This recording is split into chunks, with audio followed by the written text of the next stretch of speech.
ಚಿದಂಬರಮಠಾಧೀಶಂ ಸಿದ್ಧಾರೂಢಯತೀಶ್ವರಂ ಶಿಷ್ಯಪ್ರಶಿಷ್ಯರೂಪೇಣ ಬೋಧಕಂ ಗುರುಂ ಆಶ್ರಯೇ ಯದಂಘ್ರಿಕಮಲದ್ವಂದ್ವಂ ತಾಪತ್ರಯನಿವಾರಕಂ ಶಾಂತೇಕಪದದಂ ದೇವಂ ಸಿದ್ಧಾರೂಢಮಹಂ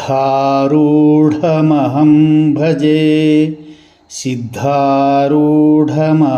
ಭಜೆ ಸಿದ್ಧಸದ್ಗುರುಪಾದಾಬ್ಜಂ ಜನನೀ ಜನಕಸ್ಥತಾ ತತ್ವೋಪದೇಶಕರ್ತಾರಂ ಭೋಕ್ತಾರಂ ನಮೋಸ್ತುತೇ ಭೋಕ್ತಾರಂ ನಮೋಸ್ತುತೇ. ಪ್ರಾತಸ್ಮರಣೀಯ ಪರಮಪೂಜ್ಯ ಆರಾಧ್ಯ ದೈವ ಸದ್ಗುರುದೇವನ ಅಡಿದಾಬರೆಗಳನ್ನು ಹೃನ್ಮಂದಿರದಲ್ಲಿ ಸ್ಥಾಪಿಸಿಕೊಂಡು ಅವರಿವರೆನ್ನದೇ ಅದ್ವೈತ ಸಾರ್ವಭೌಮ ಚಕ್ರವರ್ತಿ ಶ್ರೀಮದ್ ಜಗದ್ಗುರು ಜಗದ್ವಂದ್ಯ ಆರೂಢ ಕುಲತಿಲಕ ಸಿದ್ಧಾರೂಢ ಮಹಾಸ್ವಾಮಿಗಳನ್ನೇ ಮೊದಲು ಮಾಡಿಕೊಂಡು ರಾಮಾರೂಢ ಮಹಾಸ್ವಾಮಿಗಳ ಪರ್ಯಂತ ಆರೂಢ ಮಹಾಗುರು ಪರಂಪರೆಗೆ ತ್ರಿಕರಣಪೂರ್ವಕವಾಗಿ ನಮಸ್ಕರಿಸಿ ಬಸವಾದಿ ಪ್ರಮತರನ್ನು ಹೃದಯಾರೆ ಸ್ಮರಿಸಿಕೊಂಡು ಭಕ್ತಜನ ಬಂಧುಗಳೇ, ಮಹಾಜನಗಳೇ, ಭಕ್ತ ಮಹಾಶಯರೇ, ಜಿಜ್ಞಾಸುಗಳೇ, ಮುಮುಕ್ಷುಗಳೇ, ನಿಮ್ಮೆಲ್ಲರಿಗೂ ನನ್ನ ಅನೇಕ ವಂದನೆಗಳನ್ನು ಸಲ್ಲಿಸಿ, ಪೂರ್ವದಲ್ಲಿ ನಾವು ಕೆಲವೊಂದಿಷ್ಟು ಮಂಗಲ ಗೀತೆಗಳ ಅರ್ಥವನ್ನು ಅರ್ಥೈಸಿ ತಮ್ಮೆಲ್ಲರ ಎದುರಿನಲ್ಲಿ ಪ್ರತಿಪಾದನೆ ಮಾಡಿದ್ದೆವು. ಈಗ ಈ ಪೂರ್ವ ಹಿಂದೆ ಒಂದು ವಿಡಿಯೋ ಮಾಡುವ ಸಂದರ್ಭದಲ್ಲಿ ರಾಮಾರೂಢ ಮಹಾಸ್ವಾಮಿಗಳ ಪರಂಜ್ಯೋತಿ ಬೆಳಗುವೆ ನೀಶ ಅವಧೂತ ರಾಮಾರೂಢೇಶ ಎಂಬುವಂಥ ಒಂದು ಮಂಗಲ ಗೀತೆಯನ್ನು ಪಲ್ಲವಿವರೆಗೆ ನಾವು ನಿರೂಪಣೆ ಮಾಡಿದ್ದೆವು. ಈಗ ಆ ಗೀತೆಯ ಮಂಗಲ ಗೀತೆಯ ಒಂದನೇ ನುಡಿಯನ್ನು ನಾವು ನೀವೆಲ್ಲರೂ ಕೂಡಿ ಹಂಚಿಕೊಳ್ಳೋಣ. ಅದ್ಭುತವಾದದ್ದು, ತಾವೆಲ್ಲರೂ ಕೇಳಲೇಬೇಕಾದಂಥದ್ದು. ಇದು ಶಾಸ್ತ್ರಸಮ್ಮತವಾದದ್ದು. ಇದರಲ್ಲಿ ಶಾಸ್ತ್ರ ಬಿಟ್ಟು ಮತ್ತೆ ಏನೂ ಇಲ್ಲ. ಅದಕ್ಕಾಗಿ ತಮ್ಮೆಲ್ಲರಿಗೂ ಇದನ್ನು ತಿಳಿಸಬೇಕು. ನಾವು ಹೇಳಿದ ಹಾಗೆ ಭಾಳಷ್ಟು ಜನ ಮಂಗಲ ಗೀತೆಗಳನ್ನು ಅಥವಾ ಪದಪದ್ಯಗಳನ್ನು ಹಾಡ್ತಾ ಇದ್ದಾರೆ. ಅದರ ಅರ್ಥ ಗೊತ್ತಿಲ್ಲದೆ ಅಥವಾ ಅರ್ಥ ಮಾಡಿಕೊಳ್ಳದೆ ಹಾಡ್ತಾ ಇದ್ದಾರೆ. ಅರ್ಥ ಸಮೇತವಾಗಿ ಹಾಡಿದರೆ ಭಾಳಷ್ಟು ಆನಂದ ಆಗ್ತದೆ ಅನ್ನುವಂಥ ಉದ್ದೇಶದಿಂದ ನಾವು ಈ ಕೆಲವೊಂದಿಷ್ಟು ಮಂಗಲ ಗೀತೆಗಳ ಅಥವಾ ಪದ್ಯಗಳ ಈ ಅರ್ಥವನ್ನು ತಮ್ಮೆಲ್ಲರ ಎದುರಿಗೆ ಅರ್ಥೈಸುವ ಸಲುವಾಗಿ ಪ್ರಯತ್ನ ಪಡ್ತಾ ಇದ್ದೇವೆ. ಈಗ ಒಂದನೇ ನುಡಿಯನ್ನು ನೋಡೋಣ. ಸುಮ್ಮನೆ ಮಾತುಗೊಳಿಸುವುದಕ್ಕಿಂತಲೂ ನಾವೆಲ್ಲರೂ ಅದನ್ನು ಅರ್ಥ ಸಮೇತವಾಗಿ ಅರಿತುಕೊಂಡರೆ ಬಹಳ ಒಳ್ಳೆಯದು ಅಂತ. ಶ್ರುತಿಮತ ನುತ ಪತ ಗತಿಜಿತ ಕಾಲ ಸ್ಮೃತಿ ತತಿ ಕೃತಿ ಪರಹಿತ ವ್ರತಶೀಲ ರತಿಪತಿ ಹತ ಘನ ಯತಿ ಕುಲಲೋಲ ಪರಂಜ್ಯೋತಿ ಬೆಳಗುವೆ ನೀಶಾ ಅವಧೂತ ರಾಮಾರೂಢೇಶ. ಇದು ಒಂದನೇ ನುಡಿ. ಶ್ರುತಿ ಮತ ನುತ ಪಥ ಗತಿ ಜಿತ ಕಾಲ ಸ್ಮೃತಿ ತತಿ ಕೃತಿ ಪರ ಹಿತ ವ್ರತ ಶೀಲ ರತಿಪತಿ ಹತ ಘನ ಯತಿಕುಲ ಲೋಲ. ಇದನ್ನು ಶ್ರೀಮದ್ ಜಗದ್ಗುರು ರಾಮಾರೂಢ ಮಹಾಸ್ವಾಮಿಗಳೇ ರಚಿಸಿ ಅವರು ಇದನ್ನು ಎಲ್ಲ ಭಕ್ತರಿಗೆ ಹಾಡಲಿಕ್ಕೆ ಅಥವಾ ಅದನ್ನು ಕಥನ ಮಾಡಲಿಕ್ಕೆ ಹೇಳಿದ್ದಾರೆ. ಇಲ್ಲಿ ಸ್ವಲ್ಪ ನಾವು ಪದದ ಅರ್ಥ ತಾತ್ಪರ್ಯವನ್ನು ತಿಳಿದುಕೊಳ್ಳೋಣ. ಶ್ರುತಿ ಮತ ನುತ ಪಥ ಗತಿಜಿತ ಕಾಲ. ನೋಡಿ, ಇಲ್ಲಿ ಶ್ರುತಿ ಅಂತಿದೆ ಫಸ್ಟಿಗೆ. ಶ್ರುತಿ ಅಂದ್ರೇನು? ಭಾಳಷ್ಟು ಜನ ಹೆಸರು ಇಟ್ಕೊಂಡಿರ್ತಾರೆ.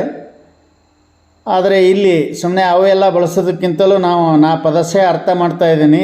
ಶಬ್ದಶಃ ಅರ್ಥ, ಕಠಿಣ ಶಬ್ದಾರ್ಥ, ಆಮೇಲೆ ತಾತ್ಪರ್ಯ ಅರ್ಥ, ಇಷ್ಟನ್ನು ಹೇಳ್ತಾ ಇದ್ದೀನಿ. ಯಾಕಂದರೆ ಇದೊಂದು 15 ನಿಮಿಷದೊಳಗಾಗಿ ಮುಗಿಸ್ಬೇಕನ್ನುವಂಥ ಇಚ್ಛೆ ನನಗಿದೆ. ಶ್ರುತಿ ಸುಮ್ಮನೆ ಇವು ಬಳಸೋದಕ್ಕಿಂತಲೂ ಆ ಪದಗಳ ಮೇಲೆ ಅರ್ಥ ನೋಡ್ತಾ ಇರಿ ನೀವು. ಶ್ರುತಿ ಮತ ನುತ ಪಥ ಗತಿಜಿತ ಕಾಲ ಸ್ಮೃತಿ ತತಿ ಕೃತಿ ಪರಹಿತ ವ್ರತಶೀಲ ರತಿಪತಿ ಹತ ಘನ ಯತಿ ಕುಲಲೋಲ ಪರಂಜ್ಯೋತಿ ಬೆಳಗುವೆ ನೀಶಾ ಅವಧೂತ ರಾಮರುಡೇಶ. ಆ ಪ್ರಾಸಗಳನ್ನು ನೋಡ್ರಿ ನೀವು. ಶ್ರುತಿ ಮತ ನುತ ಪಥ ಜಿತ ಸ್ಮೃತಿ ತತಿ ಕೃತಿ ಹಿತ ರಥ ರತಿ ಪತಿ ಹತ ಯತಿ, ಎಷ್ಟು ಪ್ರಾಸಗಳನ್ನು ಹೊಂದಿಸಿದ್ದಾರೆ. ಅವು ಎಲ್ಲವುಗಳಲ್ಲಿ ಅರ್ಥ ಮಾಡ್ಕೊಂಡು ಹೋಗೋಣ. ಶ್ರುತಿ ಪದಕ್ಕೆ ಅರ್ಥ ಏನು ಅಂತ ಕೇಳಿದರೆ, ಶ್ರುತಿ ಅಂತಂದರೆ ಧ್ವನಿ ಶ್ರುತಿ ಅಂತ ಅಷ್ಟೇ ಅದಕ್ಕೆ ಅರ್ಥ. ಏನ್ರಿ? ಧ್ವನಿ ಶ್ರುತಿ. ಧ್ವನಿ ಅಂತಂದ್ರೇನು? ಈಗೇನು ನೀವು ಧ್ವನಿ ಮಾಡ್ತಿರಲ್ಲ, ಈಗ ಯಾರನ್ನಾರು ಕೂಗಬೇಕಾದ್ರೆ ಅದು ಮಾಡಿದ್ರೆ ಧ್ವನಿ ಮಾಡ್ತಿರಲ್ಲ, ಅದಕ್ಕೆ ಅಷ್ಟೇ ಅರ್ಥ. ಶ್ರುತಿ ಅಂದರೆ ಧ್ವನಿಯು ಶ್ರುತಿಗೆ ಅರ್ಥ, ಅದು ಅಷ್ಟೇ. ಇನ್ನೊಂದು ಬಹಳ ಈ ಶ್ರುತಿ ಪದಕ್ಕೆ ಅತ್ಯಂತ ಮಹತ್ವಪೂರ್ಣವಾದಂಥ ಒಂದು ಲಕ್ಷಣ ನೀಡಿದ್ದಾರೆ. ನಿರಪೇಕ್ಷೋ ರವಃ ಶ್ರುತಿ ಅಂತ. ನೋಡಿ, ನಿರಪೇಕ್ಷೋ ರವಃ ಶ್ರುತಿ ಅಂದರೆ ಇನ್ನೊಂದರ ಅಪೇಕ್ಷೆ ಮಾಡದೇ ಇರತಕ್ಕಂಥ ಶಬ್ದಕ್ಕೆ ಏನಂತ ಕರೀತಾರೆ? ಶ್ರುತಿ ಅಂತ ಕರೀತಾರೆ. ನಾವೆಲ್ಲರೂ ಏನು ಶಬ್ದ ಮಾಡಿದರೂ ಏನು ಕೂಗಿದ್ರು ಒಂದರ ಅಪೇಕ್ಷೆ ಇರ್ತದೆ. ಅಪೇಕ್ಷೆ ಇಟ್ಕೊಂಡು ನಾವು ಧ್ವನಿ ಮಾಡ್ತಾ ಇರ್ತೀವಿ. ಆದರೆ ಇನ್ನೊಂದರ ಅಪೇಕ್ಷೆ ಇಲ್ಲದೆ ಮಾಡತಕ್ಕಂಥ ಶಬ್ದಕ್ಕೆ ಶ್ರುತಿ ಅನ್ನಬೇಕು ಅಂತಂದರೆ, ಇದು ನಾವು ಮುಂದೆ ಆ ಶ್ರುತಿ ಪದಕ್ಕೆ ಅರ್ಥ ಇನ್ನೊಂದು ಅರ್ಥೈಸುವಾಗ ಬರ್ತಾ ಇದೆ. ಅದನ್ನು ಸುಮ್ಮನೆ ನಿಮ್ಗೆ ಗಮನಕ್ಕೆ ತಂದು ಕೊಡ್ತೀನಿ ಇವಾಗ. ಅದೇನು ಅಂತ ಕೇಳಿದರೆ, ಯಾವುದು ಪ್ರಯತ್ನವಿಲ್ಲದೆ ಯಾವ ಪರಮಾತ್ಮನ ಶ್ವಾಸವಿರುತ್ತದೆಯೋ ಅದುವೇ ಶ್ರುತಿಗಳಾಗಿವೆ ಅಂತ. ಅಪ್ರಯತ್ನವಾದಂಥ ಪುರುಷನ ಅಪ್ರಯತ್ನವಾದಂಥ ಆ ಶ್ವಾಸವೇ ಶ್ರುತಿ ಅಂತ, ಹಂಗೆ ಆ ಶಬ್ದವೇ ಶ್ರುತಿ ಅಂತ ಬಂದಿದೆಯಲ್ಲ, ಅದನ್ನು ಮುಂದೆ ನೋಡೋಣ. ಅದನ್ನಿಷ್ಟೇ ಅದಕ್ಕೆ ಅರ್ಥ ಮಾಡಿಕೊಳ್ಳಿ. ಮತ್ತೊಂದರ ಅಪೇಕ್ಷೆ ಇಲ್ಲದೆ ಮಾಡತಕ್ಕಂಥ ಶಬ್ದಕ್ಕೆ ಶ್ರುತಿ ಅಂತಾರೆ ಅಂತ. ಅಂದರೆ ಇದಕ್ಕೆ ಅರ್ಥ ಏನು ಅಂತ ಕೇಳಿದರೆ, ಉಪನಿಷತ್ತು ಅಂತ ಅಂದ್ರೇನು? ಆ ಭಗವಂತನ ಪರಮಾತ್ಮನ ಶ್ವಾಸವೇ ಶ್ರುತಿಗಳಾಗಿವೆ ಅಂತ ಕರೀತಾ ಇದ್ದಾರೆ. ಅವಕ್ಕೆ ಉಪನಿಷತ್ತು ಅಂತ ಕರೀತಾ ಇದ್ದಾರೆ. ಆ ಉಪನಿಷತ್ತು ಅಂತಂದರೆ ಎಲ್ಲಿದ ಬಂತು ಅಂತ. ಇಲ್ಲಿಯೇ ಈ ಮಂಗಲ ಪದ್ಯದಲ್ಲಿ ಶ್ರುತಿ ಅಂತ ಅಷ್ಟೇ ಇದೆ. ಆ ಶ್ರುತಿ ಪದಕ್ಕೆ ಅರ್ಥ ಇಷ್ಟೇ, ಧ್ವನಿ ಅಂದರೆ ಧ್ವನಿಯು, ಅಥವಾ ನಿರಪೇಕ್ಷ ರವಃ, ಮತ್ತೊಂದರ ಅಪೇಕ್ಷೆ ಮಾಡದೇ ಇರತಕ್ಕಂಥ ಶಬ್ದಕ್ಕೆ ಶ್ರುತಿ ಅನ್ನಬೇಕು ಅಂತ. ಅದು ನಾವು ಇನ್ನೊಂದು ನಿರಪೇಕ್ಷ ಅಂದರೆ ಯಾರು ಅಪೇಕ್ಷೆ ಮಾಡದೇ ಇರತಕ್ಕಂಥ ಒಂದು ಶಬ್ದ ಯಾರ್ದು ಅಂದರೆ ಇದು ಪರಮಾತ್ಮಂದು, ಭಗವಂತಂದು, ಈಶ್ವರಂದು. ಆತನ ಶ್ವಾಸವೇ ನಿರಪೇಕ್ಷೆ ಪ್ರಯತ್ನ ಇಲ್ಲದೆ ಬರ್ತಕ್ಕಂಥ ಅವುಗಳೇ ಶ್ರುತಿಯಾಗಿವೆ ಅಂತ ನಾವು ಕೇಳ್ತಾ ಬಂದಿದ್ದೇವೆ. ಅವುಗಳಿಗೆ ಉಪನಿಷತ್ತು ಅಂತ ಕರಿತಾ ಇದ್ದಾರೆ. ಆ ಉಪನಿಷತ್ತುಗಳು ಹೇಗೆ ಬಂದು ಅನ್ನೋದನ್ನು ಸ್ವಲ್ಪ ಅರ್ಥ ಮಾಡ್ಕೊಳ್ಳೋಣ.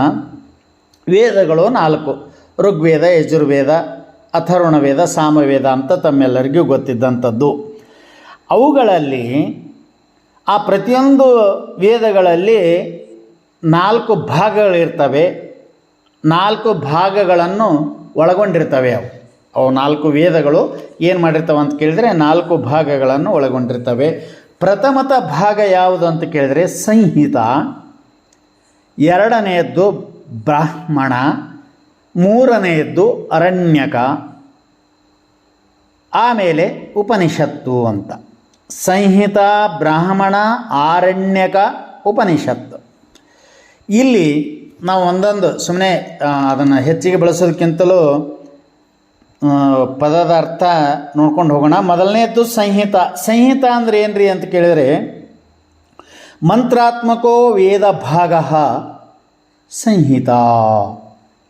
ನೋಡ್ರಿ, ಈ ವೇದದಲ್ಲಿ ಮೊದಲನೇದ್ದು ಬರುವುದು ಯಾವುದು ಅಂತ ಕೇಳಿದರೆ ಸಂಹಿತ. ಆ ಸಂಹಿತ ಅಂದರೆ ಏನು ಹೇಳ್ತಾ ಇದೆ, ಅದರ ಅರ್ಥ ಏನು ಅಂತ ಕೇಳಿದರೆ, ಮಂತ್ರಾತ್ಮಕೋ ವೇದ ಭಾಗ ಸಂಹಿತ.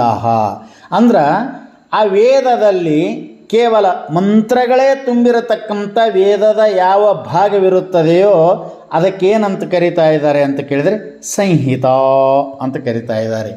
ಆ ವೇದದ ತುಂಬೆಲ್ಲ ಮಂತ್ರಗಳೇ ತುಂಬಿರಬೇಕು. ಅಂದ್ರೆ ಮಂತ್ರಗಳೇ ತುಂಬಿರತಕ್ಕಂಥ ವೇದದ ಭಾಗಕ್ಕೆ ಸಂಹಿತ ಅಂತ ಕರೀತಾ ಇದ್ದಾರೆ. ಇನ್ನೊಂದು ಅರ್ಥ, ಅದಕ್ಕೆ ಲಕ್ಷಣ ಏನು ಅಂತ ಕೇಳಿದರೆ, ಧರ್ಮಬೋಧಾರ್ಥಂ ರಚಿತ. ನೋಡ್ರಿ, ಆ ಸಂಹಿತ ಇದು ಎಲ್ಲಿ ವೇದದಲ್ಲಿ ಬರತಕ್ಕಂಥ 4 ವಿಭಾಗಗಳಲ್ಲಿ ಮೊದಲನೆಯ ಭಾಗ ಸಂಹಿತ ಅಂತ ಬಂತಲ್ಲ, ಕೇವಲ ಮಂತ್ರಗಳೇ ಅದರಲ್ಲಿ ತುಂಬಿದ್ದು ಅಂತಂದರೆ ಅದಕ್ಕೆ ಸಂಹಿತ ಅಂತಾರೆ. ವೇದ ಭಾಗದಲ್ಲಿ ಮಂತ್ರಗಳೇ ತುಂಬಿರತಕ್ಕಂಥ ವೇದ ಭಾಗಕ್ಕೂ ಸಂಹಿತ ಅಂತ ಕರಿತಾ ಇದ್ದಾರೆ. ಆಮೇಲೆ ಧರ್ಮಬೋಧಾರ್ಥಂ ರಚಿತ, ಇದಕ್ಕೂ ಸಂಹಿತ ಅಂತ ಕರಿತಾ ಇದ್ದಾರೆ. ಹಿಂಗಂದ್ರೆ ಏನು ಅಂತಂದರೆ, ಧರ್ಮದ ಉಪದೇಶಕ್ಕಾಗಿ ರಚಿಸಿರತಕ್ಕಂಥ ಗ್ರಂಥಗಳು ಅಂತ, ಇದಕ್ಕೆ ಸಂಹಿತ. ಅದು ಧರ್ಮ ಅಂದರೆ ಏನು, ಅದಕ್ಕೆ ಎಷ್ಟು ವ್ಯಾಖ್ಯಾನ, ಅದು ಇಲ್ಲಿ ಅನಾವಶ್ಯಕ. ಧರ್ಮದ ಉಪದೇಶಕ್ಕಾಗಿ ಅಂದ್ರೆ ಧರ್ಮಕ್ಕೆ ಅನೇಕ ಅರ್ಥಗಳದಾವ. ಆದರೆ ಅಲ್ಲಿ ನಾವು ಯಾವ ಮಾರ್ಗದಲ್ಲಿ ನಡೀಬೇಕು, ಏನು, ಹೇಗೆ, ಇತರೆ ಎಲ್ಲ ಆ ಧರ್ಮವನ್ನು ಒಳಗೊಂಡಂಥ ಅರ್ಥಗಳು. ಧರ್ಮದ ಉಪದೇಶಕ್ಕಾಗಿ ರಚಿಸಿರುವಂಥ ಗ್ರಂಥಕ್ಕೂ ಕೂಡ ಏನಂತ ಕರೀತಾ ಇದ್ದಾರೆ, ಸಂಹಿತ. ಇದಕ್ಕಿಷ್ಟೇ ಸಾಕು. ಇನ್ನು ಆ ವೇದದಲ್ಲಿ ಬರತಕ್ಕಂಥ ಎರಡನೆಯವಾದಂಥ ಭಾಗ ಯಾವುದು ಅಂತ ಕೇಳಿದರೆ ಬ್ರಾಹ್ಮಣ. ಬ್ರಾಹ್ಮಣ ಅಂತಂದ್ರೆ ಏನು ಅಂತ ಕೇಳಿದರೆ, ಮಂತ್ರೇತರ ವೇದಾಂಶ. ನೋಡ್ರಿ, ಮಂತ್ರೇತರ ವೇದಾಂಶ ಬ್ರಾಹ್ಮಣ ಅಂದ್ರೆ ಅದರಿಂದ ಏನು ಅಂತ ಕೇಳಿದರೆ, ಮಂತ್ರವನ್ನು ಪ್ರತಿಪಾದನೆ ಮಾಡುವ ವೇದದ ಭಾಗಕ್ಕಿಂತಲೂ ಬೇರೆಯಾದದ್ದು ಅಂತ. ಸ್ವಲ್ಪ ಅರ್ಥ ಮಾಡ್ಕೋಬೇಕು ನೀವು. ಮೊದಲೇನು ಹೇಳಿದರು, ಸಂಹಿತಾ ಪದದ ಅರ್ಥಕ್ಕೆ ಮಂತ್ರಗಳನ್ನೇ ತುಂಬಿಕೊಂಡಿರತಕ್ಕಂಥ ವೇದದ ಭಾಗಕ್ಕೆ ಸಂಹಿತ ಅಂತ ಕರೆದ್ರು. ಇಲ್ಲಿ ಬ್ರಾಹ್ಮಣ ಅನ್ನತಕ್ಕಂಥ ಈ ಪದಕ್ಕೆ ಅರ್ಥ ಮಾಡುವಂಥ ಸಂದರ್ಭದಲ್ಲಿ ಮಂತ್ರೇತರ ವೇದಾಂಶ, ನೋಡ್ರಿ, ಅಲ್ಲಿ ಮಂತ್ರಗಳೇ ತುಂಬಿತ್ತು ಅಂತ ಹೇಳಿದರು. ಇಲ್ಲಿ ಮಂತ್ರೇತರ ಅಂದ್ರೆ ಅಲ್ಲಿ ಅದರಿಂದ ಮಂತ್ರವನ್ನು ಪ್ರತಿಪಾದನೆ ಮಾಡ್ತಕ್ಕಂಥ ವೇದದ ಭಾಗಕ್ಕಿಂತಲೂ ಇದು ಬೇರೆಯಾದದ್ದು ಅಂತ. ಹೌದ್ರಿ, ಬೇರೆಯಾದದ್ದು ಅಂದರೆ ಏನು, ಅದು ಏನು ಬೇರೆ ಆಗೈತಿ, ಇದಕ್ಕೆ ಮಂತ್ರಗಳನ್ನು ತುಂಬಿಕೊಂಡಂಥ ಆ ಭಾಗಕ್ಕೆ ನೀವು ವೇದದ ತುಂಬೆಲ್ಲ ಮಂತ್ರ ತುಂಬಿಕೊಂಡ್ರೆ ಅದಕ್ಕೆ ಸಂಹಿತ ಅಂತ ಕರೆದ್ರಿ. ಇಲ್ಲೇನು ಹೇಳ್ತೀರಿ, ಮಂತ್ರೇತರ ಅಂದರೆ ಮಂತ್ರಕ್ಕಿಂತಲೂ ಬೇರೆ ಆಗಿರುವಂಥದ್ದು ಆ ವೇದದ ಅಂಶಕ್ಕೆ ಬ್ರಾಹ್ಮಣ ಅಂತ ಕರೆದ್ರೆ ಏನು ರೀ ಬೇರೆ, ಅದಕ್ಕಿಂತಲೂ ಬೇರೆ ಆದದ್ದು ಅಂತಂದ್ರೆ ಏನು ಅಂತಂದರೆ, ಅದಕ್ಕೆ ಇನ್ನೊಂದು ಬಹಳ ಸುಂದರವಾದಂಥ ಅರ್ಥ ಹೇಳ್ತಾ ಇದ್ದಾರೆ. ಕರ್ಮವಿದಾಯಕ ವಾಕ್ಯಂ ಬ್ರಾಹ್ಮಣ. ನೋಡ್ರಿ, ಎಷ್ಟು ಅದ್ಭುತವಾದಂಥ ಮಾತು. ಇದು ಎಲ್ಲರೂ ತಿಳ್ಕೋಬೇಕು. ಸುಮ್ಮನೆ ಅನಾವಶ್ಯಕವಾದಂಥ, ಈಗ 14 ನಿಮಿಷ ಆಯ್ತು, ಈಗ ಇದು 15 ನಿಮಿಷನ ಮುಗಿಸೋಕ್ಕಾಗಲ್ಲ. ಸುಮ್ಮನೆ ನೋಡೋಣ. ಇಲ್ಲೇನಂದ್ರೆ ಅವರು ಮಂತ್ರಗಳನ್ನೇ ತುಂಬಿಕೊಂಡಿರ್ತಕ್ಕಂಥ ವೇದದ ಭಾಗಕ್ಕೆ ಸಂಹಿತ ಅಂತಂದರು. ಆ ಮಂತ್ರಗಳಿಗೆ ಬೇರೆಯಾಗಿರ್ತಕ್ಕಂಥ ವೇದದ ಅಂಶಕ್ಕೆ ಅಂದರೆ ವೇದದ ಆ ಭಾಗಕ್ಕೆ ಏನಂತ ಕರೆದ್ರು ಅಂತ ಕೇಳಿದರೆ ಬ್ರಾಹ್ಮಣ ಅಂತ ಕರೆದ್ರು. ಮತ್ತು ಹಂಗಂದ್ರೆ ಏನು ರೀ, ಬೇರೆ ಏನದ ಅಂತ ಕೇಳಿದರೆ ಕರ್ಮವಿದಾಯಕ ವಾಕ್ಯಂ ಅಂದರೆ ಕರ್ಮವನ್ನು ವಿಧಾನ ಮಾಡುವಂಥ ವಾಕ್ಯವು ಅಂತ. ಇದಕ್ಕೆ ಬ್ರಾಹ್ಮಣ. ಅದು ಕರ್ಮೋಪದೇಶವನ್ನು ಮಾಡುತ್ತದೆ. ಕರ್ಮವನ್ನು ಹೆಂಗೆ ಮಾಡಬೇಕನ್ನುವಂಥ ಅಚ್ಚುಕಟ್ಟಾಗಿ ಕರ್ಮದ ನಿರೂಪಣೆ ಮಾಡ್ತಾ ಇದೆ ಅಂತ ಸಾಕಷ್ಟೇ, ಮುಂದೆ ಬಳಸೋದು ಬೇಡ.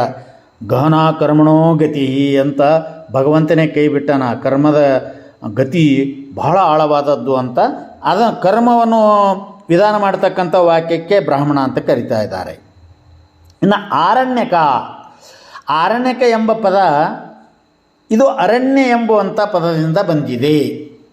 ಅಂದರೆ ನೋಡ್ರಿ, ಆರಣ್ಯಕ ಮೊದಲು ಸಂಹಿತ, ಆಮೇಲೆ ಬ್ರಾಹ್ಮಣ, ಆಮೇಲೆ ಆರಣ್ಯಕ. ಆರಣ್ಯಕ ಅಂತಂದರೆ ಈ ಪದ ಎಲ್ಲಿದು ಬಂತಪ್ಪ ಅಂದ್ರೆ ಅರಣ್ಯ ಎಂಬುವಂಥ ಪದದಿಂದ ಇದು ಆರಣ್ಯ ಅಂತಾಗಿದೆ.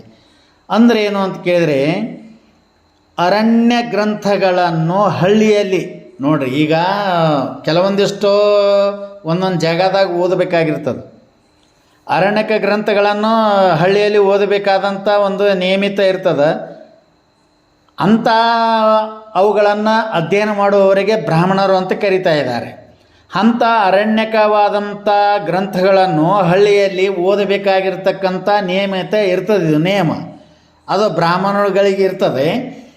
ಅವರಿಗೆ ವ್ಯತಿರಿಕ್ತವಾಗಿ, ಅಂದರೆ ಅವರನ್ನು ಬಿಟ್ಟು ಗ್ರಾಮದಲ್ಲಿ ಹಳ್ಳಿಯಲ್ಲಿ ಓದಬೇಕಾಗಿರತಕ್ಕಂಥ ನಿಯಮವಿರತಕ್ಕಂಥ ಬ್ರಾಹ್ಮಣರುಗಳಿಗೆ ವ್ಯತಿರಿಕ್ತವಾಗಿ, ಅಂದರೆ ಅವರನ್ನು ಬಿಟ್ಟು, ಅವರ ವ್ಯತಿರಿಕ್ತ ಅಂದ್ರೇನು, ಗ್ರಾಮಗಳಲ್ಲಿ ಹಳ್ಳಿಯಲ್ಲಿ ಪಟ್ಟಣಗಳಲ್ಲಿ ಓದತಕ್ಕಂಥ ಆ ಬ್ರಾಹ್ಮಣಗಳನ್ನು ಬಿಟ್ಟು, ಅವರನ್ನು ಬಿಟ್ಟ ಮೇಲೆ ಕಾಡಿನಲ್ಲಿ ಓದಬೇಕಾದಂಥ ಕೃತಿಗಳಾಗಿದ್ದವು ಒಂದಿಷ್ಟು ಅವು. ಅಲ್ಲಿ ಅದಕ್ಕೆ ಗುರುಕುಲಕ್ಕೆ ಹೋಗಿ ಅಲ್ಲೇ ಗುರುಗಳ ಹತ್ತಿರ ಇದ್ದುಕೊಂಡು ಅಲ್ಲಿ ಅಧ್ಯಯನ ಮಾಡ್ತಕ್ಕಂಥವರು ಇದ್ದರು.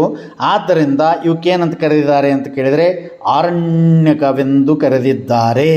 ಅದಕ್ಕೆ ಇಲ್ಲಿ ತೈತರಿಯ ಉಪನಿಷತ್ತಿನಲ್ಲಿ ಬರ್ತಕ್ಕಂಥ ತೈತರಿಯ ಆರಣ್ಯಕದಲ್ಲಿಯೂ ಕೂಡ ಒಂದು ಮಾತು ಹೇಳ್ತಾ ಇದ್ದಾರೆ. ಅರಣ್ಯಾಧ್ಯಯನಾತ್ ಏತದ್ ಅರಣ್ಯಕಂ ಇತಿರ್ಯತೆ ಅಂತ ಅದಕ್ಕೊಂದು ಮಾತು ಹೇಳಿದರು. ನೋಡ್ರಿ, ಅರಣ್ಯಾಧ್ಯಯನಾತ್, ಅರಣ್ಯ ನೋಡ್ರಿ, ಅರಣ್ಯ ಅಂದ್ರೇನು, ಅರಣ್ಯದಲ್ಲಿ ಅಲ್ಲದೆ ಹಳ್ಳಿಯಲ್ಲಿ ಓದಬೇಕಾಗಿರತಕ್ಕಂಥ ನಿಯಮ. ಈ ನಿಯಮದಿಂದ ಕೂಡಿಕೊಂಡಂಥವ್ರು ಒಂದಿಷ್ಟು ಬ್ರಾಹ್ಮಣರುಗಳು, ಅವರಿಗೆ ವ್ಯತಿರಿಕ್ತವಾಗಿ ಗೊತ್ತಾಗ್ತದ. ಅರಣ್ಯಾತ್ ಅಧ್ಯಯನಾತ್ ಅಂದ್ರೇನು, ಅರಣ್ಯ ಅಂದ್ರೆ ಅರಣ್ಯ ಅಲ್ಲ, ಅರಣ್ಯ ಅಲ್ಲ ಅಂದ್ರೆ ಊರು, ಹಳ್ಳಿ, ಗ್ರಾಮ ಅಂತ ಇಟ್ಕೋಬೇಕು.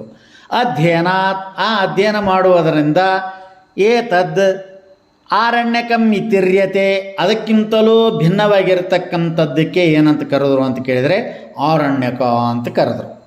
ಇನ್ನು ಇಲ್ಲಿ ನಾವು ನಿಮಗೆ ಹೇಳಿದಂತೆ ಈ ಶ್ರುತಿ ಪದಕ್ಕೆ ಅರ್ಥ ಏನು ಅಂತ ಕೇಳಿದರೆ, ಅದು ಧ್ವನಿ ನಿರಪೇಕ್ಷವಾದಂಥ ಶಬ್ದ, ಇನ್ನೊಂದರ ಅಪೇಕ್ಷೆ ಮಾಡದ್ದು ಅಂತ ಹೇಳಿದಾಗ ಅದಕ್ಕೆ ಉಪನಿಷತ್ತು ಅಂತ ಬರೆದೇವಲ್ಲ, ಅದರಲ್ಲಿ ಬರ್ತಕ್ಕಂಥ ಯಾವುದು ಮೊದಲನೇದ್ದು ಸಂಹಿತ, ಬ್ರಾಹ್ಮಣ, ಆರಣ್ಯಕದ, ನಾಲ್ಕನೆಯದ್ದು ಯಾವುದು ಅಂತ ಕೇಳಿದರೆ ಉಪನಿಷತ್ತು ಅಂತ. ಆ ಉಪನಿಷತ್ ಪದಕ್ಕೆ ಅರ್ಥ ಏನು ಅಂತ ಕೇಳಿದರೆ, ಅಜ್ಞಾನ ನಿವಾರಿಣಿ ವಿದ್ಯಾ ಉಪನಿಷತ್, ಇಷ್ಟೇ ಅದಕ್ಕೆ ಅರ್ಥ. ಏನ್ರಿ? ಅಜ್ಞಾನ ನಿವಾರಿಣಿ ವಿದ್ಯಾ ಅಂದರೆ ಅಜ್ಞಾನವನ್ನು ನಿವಾರಿಸತಕ್ಕಂಥ ವಿದ್ಯೆ. ಇನ್ನುಳಿದ ಯಾವ ವಿದ್ಯೆಗಳು ಕೂಡ ಅಜ್ಞಾನವನ್ನು ನಿವಾರಣೆ ಮಾಡುವುದಿಲ್ಲ, ಸಾಧ್ಯವೇ ಇಲ್ಲ. ಇದನ್ನೆಲ್ಲ ವಚನಕಾರರು ಕೂಡ ಒಪ್ಪಿಕೊಂಡಿದ್ದಾರೆ. ಜ್ಞಾನದ ಜ್ಯೋತಿಯ ಬಲದಿಂದ ತಮಂಧದ ಕೇಡು ನೋಡಯ್ಯ, ಜ್ಞಾನದ ಬಲದಿಂದ ಅಜ್ಞಾನದ ಕೇಡು ನೋಡಯ್ಯ ಅಂತ ಸಾಕಿಷ್ಟಾದ್ರೆ. ಅದಕ್ಕಿಲ್ಲಿ ಅಜ್ಞಾನ ನಿವಾರಿಣಿ ವಿದ್ಯಾ, ಅಜ್ಞಾನವನ್ನು ನಿವಾರಣೆ ಮಾಡ್ತಕ್ಕಂಥ, ನಿವಾರಿಸತಕ್ಕಂಥ, ನಾಶ ಮಾಡ್ತಕ್ಕಂಥ ವಿದ್ಯೆಗೇ ಏನಂತ ಕರೆದ್ರು ಉಪನಿಷತ್. ಇದಕ್ಕಿನ್ನೂ ಭಾಳ ಅರ್ಥಗಳನ್ನು ನಿಜಗುಂಡ್ರು ಬರ್ದಾರ, ಎಲ್ಲರೂ ಬರ್ದಾರ. ಆದರೆ ಅವೆಲ್ಲ ನಾವು ಹೇಳೋಣದರಿಂದ ಇಲ್ಲಿ ವಿಶೇಷ ಅರ್ಥ ಆಗ್ತಾಯಿದೆ, ಸಮಯ ಬಹಳಷ್ಟು ಆಗ್ತಾಯಿದೆ. ಅದಕ್ಕಾಗಿ ವೇದದಲ್ಲಿ ಬರತಕ್ಕಂಥ, ನಾವು ಯಾಕೆ ಈ ಮಾತನ್ನು ತೊಗೊಂಡೀವಿ ಅಂತ ಕೇಳಿದರೆ, ಅಲ್ಲಿ ಶ್ರುತಿ ಮತ ಅಂತ ತೊಗೊಂಡ್ರಲ್ಲ, ಆ ಶ್ರುತಿ ಮತ ಅನ್ನೋದಕ್ಕೆ ನಾವಿಲ್ಲಿ ಶ್ರುತಿ ಪದಕ್ಕೆ ಧ್ವನಿ ನಿರಪೇಕ್ಷ ರವ ಅಂತ ಹಿಂಗೆಲ್ಲ ಶಬ್ದ ಅಂತ ತಗೊಂಡಾಗ ಅದಕ್ಕೆ ಉಪನಿಷತ್ತು ಅಂತ ಬರ್ತದೆ. ಉಪನಿಷತ್ತು ಎಲ್ಲಿ ಬಂತು ಅಂತ ಕೇಳಿದ್ರೆ ವೇದಗಳಲ್ಲಿ 4 ಭಾಗ ಆಗಿರತಕ್ಕಂಥ ಕೊನೆಯದಾದಂಥದ್ದಿದು. ಅದಕ್ಕೆ ಅದು ಆ ಉಪನಿಷತ್ ಪದಕ್ಕೆ ಅರ್ಥ ಏನು ಅಂತ ಕೇಳಿದ್ರೆ ಅಜ್ಞಾನ ನಿವಾರಣೆ ಮಾಡ್ತಕ್ಕಂಥ ವಿದ್ಯಾ. ನೋಡಿ, ವಿದ್ಯೆ ಪದಕ್ಕೆ ಅರ್ಥ ಜ್ಞಾನ. ಅದಕ್ಕೆ ಜ್ಞಾನದಿಂದಲ್ಲದೆ ಅಜ್ಞಾನ ಕೆಡದು. ಅದಕ್ಕೆ ಇನ್ನೊಂದು ಬಹಳ ಸುಂದರವಾದಂಥ ಅರ್ಥ ಹೇಳಿದರು, ಬ್ರಹ್ಮವಿದ್ಯಾ ಪ್ರತಿಪಾದಕ ವೇದ ಶಿರೋಭಾಗ. ನೋಡ್ರಿ, ಇದಕ್ಕಿಲ್ಲಿ ಅತೀ ಸ್ಪಷ್ಟವಾದಂಥ ಅರ್ಥ ಹೇಳ್ತಾ ಇದ್ದಾರೆ. ನಾವು ಶ್ರುತಿ ಅಂತಕ್ಕಂಥ ಪದಕ್ಕೆ ನಾವು ಅರ್ಥೈಸಿದಾಗ ಉಪನಿಷತ್ತು ಅಂತಾದಾಗ ಉಪನಿಷತ್ ಪದಕ್ಕೆ ಅರ್ಥ ಏನು ಅಂತ ಕೇಳಿದರೆ ಅಜ್ಞಾನವನ್ನು ನಿವಾರಣೆ ಮಾಡಿಸ್ತಕ್ಕಂಥ ವಿದ್ಯೆಗೆ ಉಪನಿಷತ್ ಅಂತ ಅನ್ನಬೇಕು. ಆಮೇಲೆ ಬ್ರಹ್ಮವಿದ್ಯಾ ಪ್ರತಿಪಾದಕ ವೇದ ಶಿರೋಭಾಗ. ನೋಡಿ, ಶಿರೋಭಾಗ ಅಂತಂದರೆ ಕೊನೆಯ ಭಾಗ ಅಂತಂದ್ರೇನು? ಅಂಗುಷ್ಟದಿಂದ ಶಿರದವರೆಗೂ ಅಂತೇನು ಕರಿತೀವಲ್ಲ. ಅಂಗುಷ್ಟ ಅಂದರೆ ಪಾದ ಕೆಳಗೆ, ಶಿರ ಅಂದರೆ ಮೇಲೆ ಅಂದರೆ ಅದು ಅಂತ್ಯ. ಅದಕ್ಕಿಲ್ಲಿ ಏನಂತ ಕರೀತಾರಂದ್ರೆ ಅದು ಕೊನೆಯ ಭಾಗ. ವೇದಗಳದು ಒಂದು ಪಾದದ ಭಾಗ ಅಂದ್ರೇನು? ಮೊದಲ ಹಂತದ ಭಾಗ ಸಂಹಿತ ಅಂತ ಪ್ರಾರಂಭ ಆಯಿತು ಅಂತಂದರೆ ವೇದದ ಶಿರೋಭಾಗ ಅಂತಂದರೆ ಮಸ್ತಕ ಕೊನೆಯ ಭಾಗ, ಅಲ್ಲಿ ಮುಂದೆ ಯಾವುದು ಇಲ್ಲವೇ ಇಲ್ಲ. ಅದಕ್ಕೇನಂತ ಕರೀತಾ ಇದ್ದಾರೆ ಅಂತ ಕೇಳಿದರೆ ಬ್ರಹ್ಮವಿದ್ಯೆಯನ್ನು ಪ್ರತಿಪಾದಕ ಮಾಡತಕ್ಕಂಥ ವೇದಗಳ ಶಿರೋಭಾಗ. ಅದಕ್ಕೆ ವೇದದ ಅಂತ್ಯ ಭಾಗಕ್ಕೇ ವೇದಾಂತ ಅಂತ ಕರೆದರು. ಆ ವೇದಾಂತದ ಗುಟ್ಟು ಏನು, ವೇದಾಂತದ ಅರ್ಥ ಏನು ಅಂತ ಕೇಳಿದರೆ ಬ್ರಹ್ಮವಿದ್ಯೆಯನ್ನು ಪ್ರತಿಪಾದನೆ ಮಾಡುವುದು. ಬ್ರಹ್ಮವಿದ್ಯೆ ಅಂದರೆ ಏನು ಅಂತ ಕೇಳಿದರೆ ನೀನು ಬೇರೆಯಲ್ಲ, ಶಿವನು ಬೇರೆಯಲ್ಲ, ನೀನೇ ಆ ಪರಬ್ರಹ್ಮ ಪ್ರತ್ಯಗಾತ್ಮ ಸ್ವರೂಪನಿರುವಿ, ನಿಮ್ಮಿಬ್ಬರಿಗೆ ಅಭೇದ ಸ್ವರೂಪ ಇದೆ ಅಂತ ಹೇಳೋದೇ ಬ್ರಹ್ಮವಿದ್ಯೆ. ಇದನ್ನು ಪ್ರತಿಪಾದಕ ಮಾಡ್ತಕ್ಕಂಥದ್ದ ವೇದದ ಶಿರೋಭಾಗ. ಅದಕ್ಕಿಲ್ಲಿ ಶ್ರುತಿ ಮತ. ಇದು ನೋಡ್ರಿ, ಸಾಕಷ್ಟು ಮತಗಳದಾವ. ಷಣ್ಮತಗಳದಾವ, ದ್ವಾದಶ ಮತಗಳದಾವ, ಆಮೇಲೆ ಷೋಡಶ ಮತಗಳದಾವ, 16 ಮತಗಳು, 12 ಮತಗಳು, 6 ಮತಗಳು. ಯಾವ ಮತಗಳು ಇಟ್ಟುಕೊಂಡ್ರೂ ಕೂಡ ಅತ್ಯಂತ ಶ್ರೇಷ್ಠವಾದ ಮತ ಯಾವುದು ಅಂತ ಕೇಳಿದರೆ ಅಲ್ಲೊಂದು ಪದ ಬಳಸಿದ್ದಾರೆ ಅವರು, ನುತ ಮತ. ಅಂದರೆ ನುತಿಸಿಕೊಳ್ಳಲಿಕ್ಕೆ ಯೋಗ್ಯವಾದಂಥ ಮತವೇ ಅಂದರೆ ವೇದಾಂತ ಮತ. ಇದಕ್ಕೆ ಭಾಳ ಅರ್ಥ ಅದಾವೆ. ಇದಕ್ಕೆ ಏನೇನೋ ಭಾಳಷ್ಟು ಹೇಳ್ಬೇಕಂದ್ರೆ ಸಮಯ ಭಾಳ ಆಗ್ತಾಯಿದೆ. ನೋಡ್ರಿ, ನುತ ಮತ, ನುತಿಸಿಕೊಳ್ಳಲಿಕ್ಕೆ ಯೋಗ್ಯವಾದಂಥ ಮತ ಯಾವುದು ಅಂತ ಕೇಳಿದ್ರೆ ಶ್ರುತಿ ಮತ. ಶ್ರುತಿ ಮತ ಯಾವುದು ಅಂತ ಕೇಳಿದರೆ ವೇದಗಳ ಕೊನೆಯ ಭಾಗವಾಗಿರ್ತಕ್ಕಂಥ, ವೇದದ ಶಿರೋಭಾಗವಾಗಿರ್ತಕ್ಕಂಥ ಬ್ರಹ್ಮವಿದ್ಯೆಯನ್ನು ಪ್ರತಿಪಾದನೆ ಮಾಡ್ತಕ್ಕಂಥ ವೇದಾಂತ ಮತ. ಇವೆಲ್ಲ ಸಾಂಖ್ಯ, ನ್ಯಾಯ, ವೈಶೇಷಿಕ, ಪೂರ್ವಮೀಮಾಂಸ, ಪತಂಜಲ ಇವೆಲ್ಲ ಬಿಟ್ಟರೆ ಏನು ಉತ್ತರ ಮೀಮಾಂಸ ಅಂತ ಏನೈತಲ್ಲ ವೇದಾಂತ ಮತ, ಅದುವೇ ನುತಿಸಿಕೊಳ್ಳಲಿಕ್ಕೆ ಯೋಗ್ಯವಾದಂಥದ್ದು. ನುತ ಮತ, ಶ್ರುತಿ ಮತವೇ ನುತ ಮತ. ಅಂದ್ರೆ ಈ ಜ್ಞಾನವನ್ನು ಉಪದೇಶ ಮಾಡತಕ್ಕಂಥ ಕೊನೆಯದಾದಂಥ ಅವೆಲ್ಲ ಏನು ಹೇಳ್ತಾವಂತ ಕೇಳಿದರೆ ಸಂಹಿತ ಭಾಗ, ಬ್ರಾಹ್ಮಣ ಭಾಗ, ಆರಣ್ಯಕ ಭಾಗ, ಕರ್ಮ ಉಪಾಸನೆಯನ್ನು ಹೇಳಿದ್ದಾರೆ. ಈ ಯಾವ ಕೊನೆಯದಾದಂಥ ಉಪನಿಷತ್ ಭಾಗ ಏನಿದೆಯಲ್ಲ ಇದು ಕೇವಲ ಜ್ಞಾನವನ್ನು ಉಪದೇಶ ಮಾಡೋಣದರಿಂದ ಇದಕ್ಕೆ ಜ್ಞಾನಕಾಂಡ ಅಂತ ಕರೆದರು. ವೇದಗಳಲ್ಲಿ 4 ಭಾಗ ಮಾಡ್ಯಾರ. ಇರು ಕಾಂಡ 3, ಒಂದು ಕರ್ಮಕಾಂಡ, ಒಂದು ಉಪಾಸನಕಾಂಡ, ಇನ್ನೊಂದು ಜ್ಞಾನಕಾಂಡ. ಆ ಜ್ಞಾನಕಾಂಡವನ್ನು ಹೇಳೋದೇ ಯಾವುದು ಅಂತ ಕೇಳಿದರೆ ಉಪನಿಷತ್ ಭಾಗ. ಆ ಉಪನಿಷತ್ತು ಭಾಳ ಹೇಳ್ಯಾರದಕ್ಕೆ 1180 ಉಪನಿಷತ್ತುಗಳು. ಆಮೇಲೆ ಅದರಲ್ಲಿ 110 ಉಪನಿಷತ್ತುಗಳು, ಆಮೇಲೆ ಅದರಲ್ಲಿ ಕೇವಲ 10 ಉಪನಿಷತ್ತುಗಳು, ಆಮೇಲೆ ಅದರಲ್ಲಿ ಕೇವಲ 4 ಉಪನಿಷತ್ತುಗಳು ಶ್ರೇಷ್ಠ ಅಂತ ಕರ್ಕೊಂಡು ಬಂದರು. ಯಾಕೆ ಆ 4 ಉಪನಿಷತ್ತುಗಳು ಶ್ರೇಷ್ಠ ಅಂತಂದರೆ ಅಲ್ಲಿ ತತ್ವಮಸ್ಯಾದಿ ವಾಕ್ಯವನ್ನು ಉಪದೇಶ ಮಾಡ್ತಕ್ಕಂಥ ತತ್ವಮಸಿ, ಅಹಂ ಬ್ರಹ್ಮಾಸ್ಮಿ, ಪ್ರಜ್ಞಾನಂ ಆನಂದಂ ಬ್ರಹ್ಮ, ಅಯಮಾತ್ಮ ಬ್ರಹ್ಮ ಅಂತ ಇವೇನು 4 ವಾಕ್ಯಗಳು ಮಹಾವಾಕ್ಯಗಳನ್ನು ಉಪದೇಶ ಮಾಡ್ಯಾವಲ್ಲ, ಆ 4 ಮಹಾವಾಕ್ಯಗಳನ್ನು ಉಪದೇಶ ಮಾಡಿದಂಥ ಈ ಯಾವ 4 ಉಪನಿಷತ್ತುಗಳೇ ಅತ್ಯಂತ ಶ್ರೇಷ್ಠ ಅಂತ. 1180, ಅದರಲ್ಲಿ 110, ಅದರಲ್ಲಿ ಕೇವಲ 10 ದಶೋಪನಿಷತ್ತು. ಆಮೇಲೆ ಅದರಲ್ಲಿ ಇವು 4 ಅತಿ ಮುಖ್ಯ. ಯಾವ ಅಂತ ಕೇಳಿದರೆ ತತ್ವಮಸಿ, ಅಹಂ ಬ್ರಹ್ಮಾಸ್ಮಿ, ಪ್ರಜ್ಞಾನಮಾನಂದಂ ಬ್ರಹ್ಮ, ಅಯಮಾತ್ಮ ಬ್ರಹ್ಮ ಅಂತ ಏನು 4 ಮಹಾವಾಕ್ಯಗಳನ್ನು ಹೇಳ್ಯಾರಲ್ಲ, ಈ ಉಪನಿಷತ್ತುಗಳ ಅತ್ಯಂತ ಪ್ರಮುಖ ಅಂತ. ಇದಕ್ಕೆ ಏನಂತ ಕರೆದ್ರು ಅಂದರೆ ಶ್ರುತಿ ಮತ ಅಂತ. ಶ್ರುತಿ ಮತ ಇದು ನುತ ಮತ. ಇದು ಶ್ರುತಿ ಮತವೇ ನುತ ಮತ. ಮತ್ಯಾವ ಮತವನ್ನು ಸ್ತುತಿಸಿಕೊಳ್ಳಲಿಕ್ಕೆ ಅಯೋಗ್ಯವಾದ ಮತಗಳವು. ಎದಕ್ಕೆ? ಮೋಕ್ಷ ಸಾಧನೆಗೆ. ಇನ್ನುಳಿದಕ್ಕಂಥವಾಗಿ ಸ್ತುತಿ ಮಾಡಿರಿ, ನಿಮಗೆ ಏನೋ ಭೋಗ ಕೊಡೋದಕ್ಕೆ, ಆಮೇಲೆ ನಿಮಗೆ ಬೇಡಿದ ಇಷ್ಟಾರ್ಥಗಳನ್ನು ಪೂರೈಸುವುದಕ್ಕೆ, ಯಲೋಕದ ಪರಲೋಕದ ಭೋಗ ಭಾಗ್ಯಗಳನ್ನು ಕೊಡ್ತಕ್ಕಂಥವಳಿಗೆ ಅವು ನುತ. ಆದರೆ ಗತಿಜಿತ ಕಾಲ ಅಂತ ಏನೈತಲ್ಲ, ಇದಕ್ಕೆ ನುತೆ ಮತ ಅಲ್ಲ. ಇಲ್ಲಿ ಮುಂದೊಂದು ಪದ ಬಳಸ್ಯಾರ ಅವರು, ಗತಿಜಿತ ಕಾಲ. ಕಾಲ ಅಂತಂದ್ರೆ ಏನಪ್ಪ? ಕಾಲ ಅಂತ ಎದಕ್ಕೆ ಅನ್ನಬೇಕು ಅಂತ ಕೇಳಿದರೆ, ಕಾಲ ಪದಕ್ಕೆ ಅರ್ಥ ಭಾಳ ಅದಾವ. ಆದರೆ ಇಲ್ಲಿ ಆಯು ಪರಿಚ್ಛೇದ ಕರ್ತ. ನೋಡ್ರಿ, ಆಯುಪಚ್ಛೇದ ಕರ್ತ ಕಾಲ ಅಂದರೆ ಏನು ಅಂದರೆ, ಆಯುಷ್ಯದ ಪ್ರಮಾಣವನ್ನು ಅಳೆಯುವವನು ಯಾವನೋ ಅವನೇ ಕಾಲ. ಆ ಕಾಲ ಯಾವುದು ಅಂತ ಕೇಳಿದರೆ ಯಮ. ಯಮ ಯಾವುದಂದರೆ ಮೃತ್ಯು. ಆ ಮೃತ್ಯುವನ್ನು ಜಿತ ಅಂದರೆ ಜಯಿಸಿದವ. ಆ ಮೃತ್ಯುವನ್ನು ಜಯಿಸಬೇಕಾದಂಥ ಇಚ್ಛೆ ಇದ್ದರೆ ಅವರು ಯಾವುದು ನುತಿಸಬೇಕು, ಯಾವುದಕ್ಕೆ ಶರಣಾಗತ ಆಗಬೇಕಂತ ಕೇಳಿದರೆ ಶ್ರುತಿ ಮತಕ್ಕೆ ಶರಣಾಗತ ಆಗಬೇಕು. ಅಂಥ ಮಾರ್ಗ ಇದು. ಯಾವುದೋ ನುತಮತ, ಶ್ರುತಿ ಮತ. ಜಿತಕಾಲ, ಕಾಲನನ್ನು ಜಯಿಸ್ತಕ್ಕಂಥ ಪಥಗತಿ ಯಾವುದಂದರೆ ಅದೇ ಮೋಕ್ಷ ಮಾರ್ಗ, ಜ್ಞಾನ ಮಾರ್ಗ. ಅಂಥದನ್ನು ಜಯಿಸಿದಂಥ ಯಾರು ಅಂತ ಕೇಳಿದರೆ, ಇದು ಇಲ್ಲಿ ಏನು ಹೇಳ್ತದೆ ಅಂತ ಕೇಳಿದರೆ, ಶ್ರುತಿ ಮತ ನುತ ಪಥ ಗತಿ ಜಿತ ಕಾಲ. ಇದು ನಿರ್ಗುಣ ನಿರಾಕಾರ ಕೇವಲ ಬ್ರಹ್ಮ ಉಪದೇಶವನ್ನು ಮಾಡ್ತಕ್ಕಂಥ ಇದು ನಿರ್ಗುಣದ ಸ್ಥಿತಿ. ಇದು ಯಾವುದು?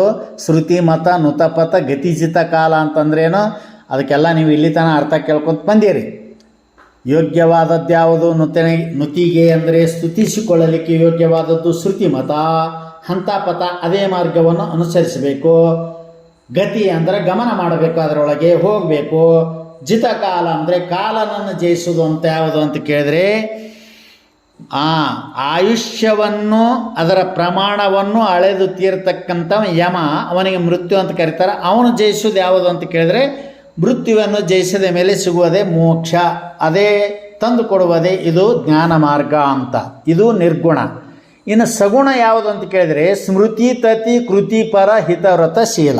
ಸ್ಮೃತಿ ನೋಡಿ, ಇಲ್ಲಿ ಸ್ಮೃತಿ ತತಿ ಅಂತಂದ್ರೆ ಏನು ಅಂತ ಕೇಳಿದರೆ, ನಿಮಗೆ ಇನ್ನೊಂದು ಮಾತು ಕೇಳಿದರೆ, ಇಲ್ಲಿ ಮತ ಅದಾವಲ್ಲ, ಹಲವು ಮತಗಳದಾವ. ಫಲವು ಮತ ಭೇದವಾದವನು ಉಳಿದು ಸಂಶಯದ ಹೊಲವಿಲ್ಲದೆ ನಾನು ನೀನೆಂಬುದಳಿದು. ಚಿದಮ ಅಲ್ಲಿ ಸಂಶಯದ ಯಾವುದು ಅಂತ ಕೇಳಿದರೆ, ಹಲವು ಮತ ಭೇದವಾದವನು ಉಳಿದು ಸಂಶಯದ ಹೊಲವಿಲ್ಲದ ನಾನು ನೀನೆಂಬುದಳಿದು ಸಲೆ ನೇಮ ಸೀಮೆ ದೋರದ ಶಂಭುಲಿಂಗವಾದುಳಿಮೆ ಚಿನ್ಮಾತ್ರವದು ನಿಜ ಕಾಣಿರೈ ಅಂತ ನಿಜಗುಂಡ್ರು ಹೇಳಿದರು. ನೋಡ್ರಿ, ಅನೇಕ ಮತಗಳದಾವ. ಅವೆಲ್ಲ ಮತಗಳು ಲಾಸ್ಟಿಗೆ ಬಿದ್ದು ಹೋಗ್ತಾವ.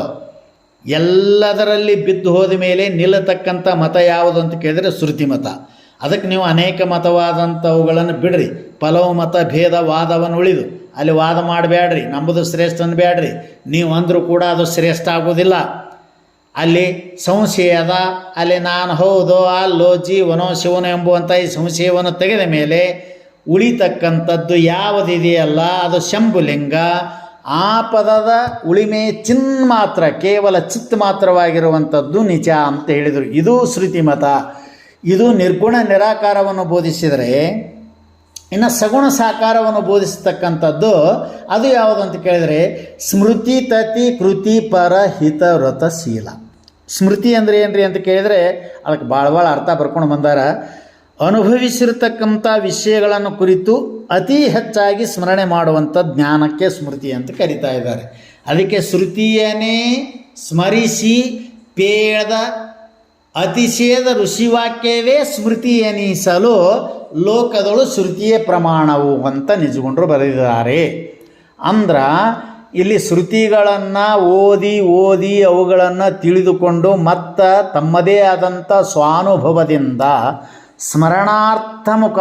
ಸ್ಮರಣೆ ಮುಖಾಂತರ ಹೊರಗೆ ಹಾಕಿದರೆ ಅವಕ್ಕೆ ಸ್ಮೃತಿ ಅಂತ ಕರಿತಾ ಇದ್ದಾರೆ. ಅವು ಅನೇಕದ ಸ್ಮೃತಿ. ಭಗವದ್ಗೀತಾ ಇದು ಸ್ಮೃತಿ, ಆಮೇಲೆ ವ್ಯಾಸ ಸ್ಮೃತಿ, ಆಮೇಲೆ ಮನುಸ್ಮೃತಿ, ಇನ್ನೂ ಅನೇಕ ಪರಾಶರ ಸ್ಮೃತಿ, ಬಹಳ ಸ್ಮೃತಿಗಳದಾವೆ. ಆ ಸ್ಮೃತಿಗೆ ಅರ್ಥ ಏನು ಅಂತ ಕೇಳಿದರೆ ಇದು ಸಗುಣ ರೂಪ ಒಂದು ಸ್ಮೃತಿ ತತಿ, ಆ ಸ್ಮೃತಿಗಳ ಸಮೂಹ. ಆ ಕೃತಿ ಪರಹಿತ ರಥಶೀಲ ಅಂದ್ರೆ ಮತ್ತೊಬ್ಬರಿಗೆ ಹಿತವನ್ನು ಮಾಡತಕ್ಕಂಥ ಆಯಾವ ಶೀಲ ಅಂದ್ರೆ ಆ ವ್ಯಕ್ತಿತ್ವದಿಂದ ಕೂಡಿಕೊಂಡಂಥ ಕ್ರಮದಿಂದ ಕೂಡಿಕೊಂಡಂಥವನು. ಅವನು ಯಾರು ಅಂತ ಕೇಳಿದರೆ ಸಗುಣ ರೂಪದ ಈಶ್ವರ. ಈಗ ನಿರ್ಗುಣ ರೂಪದ್ದು ಶ್ರುತಿ ಮತ ನುತ ಪತಿ, ಇದು ನಿರ್ಗುಣ ರೂಪ ನಿರಾಕಾರವಾದದ್ದು. ಸ್ಮೃತಿ ತತಿ ಕೃತಿ ಪರ ಹಿತವ್ರತ ಶೀಲ ಇದು ಸಗುಣ ರೂಪವಾದಂಥ ಈಶ್ವರ. ಅದು ನಿರ್ಗುಣ ಪರಬ್ರಹ್ಮ, ಇದು ಸಗುಣ ಬ್ರಹ್ಮ.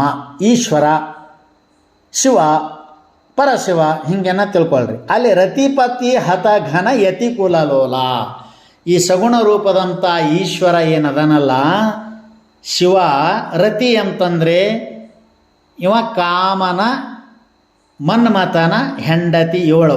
ಕಾಮನ ಹೆಂಡತಿ ಯಾರು? ರತಿ. ಆ ರತಿಯಾದಂಥ ಅವಳ ಪತಿ ಯಾರು ಅಂತ ಕೇಳಿದರೆ ಮನ್ಮಥ, ಅವಳ ಪತಿ.